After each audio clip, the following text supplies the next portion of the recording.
Hello everybody, welcome back to my channel. Forget my hair, we went to the park and it was windy outside, so I wanted to come on here and just talk to you guys about making the right decision. How do you know when you're making the right decision? How do you know when to use heart space over logic?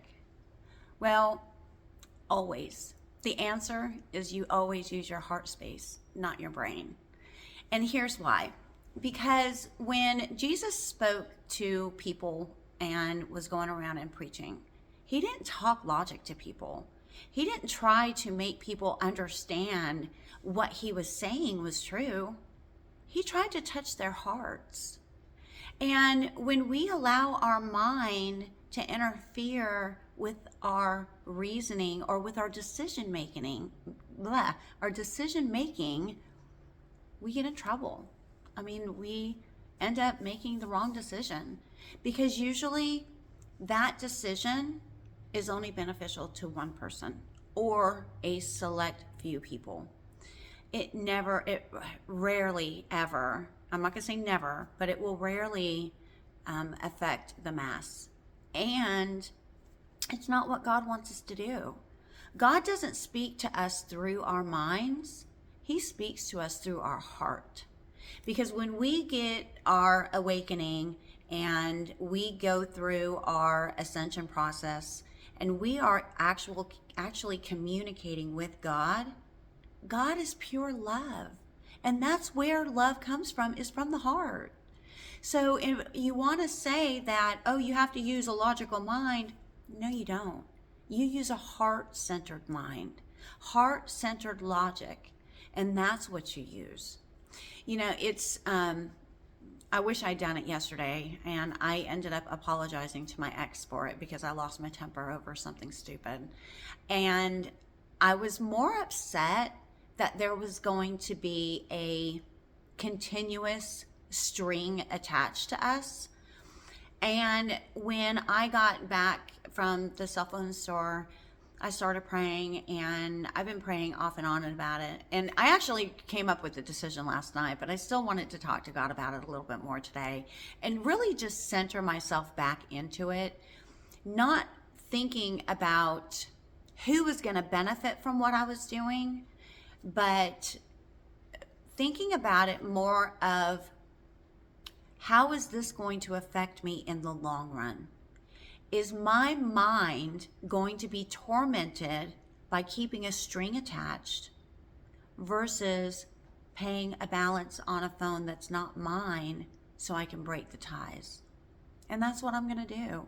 Somewhere I'm going to find the money and I will end up paying the $600 for his cell phone that he used my line. Yeah, it's a long story. It's not a big deal, but that's what God told me I needed to do. And the reason he told me that was because in the long run, my peace, my frustration, my peace will be there. Frustration will not be. Anger will not be. Animosity will not be. Those are all negative aspects of emotions, and that's not what God wants us to hold on to. I know that when our divorce is finalized, I can say I am done, and I'll be done. I won't have a lingering string attached that says, well, I'm almost done, or I'm nearly done, or I'll be done in 2 years. No, that's not what God wants. God doesn't want us to get divorced, but let me rephrase that. God does not encourage divorce from people who are in love. When there's only one person in that relationship that is showing any amount of love, then God says, okay, it's time for you to go. So I left. Anyways, it's hard. You have to sit there, and sometimes you have to make a decision that you don't want to make. Sometimes the decision that you make is going to benefit somebody else.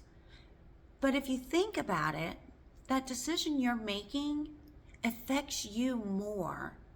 Being humble about it, being clear with God on it, and clear with what the intentions are makes all the difference in the world. So that's what we're doing. I just wanted to get on here real quick and tell you guys, use your heart to make your decisions. because your mind will lie. It did to me.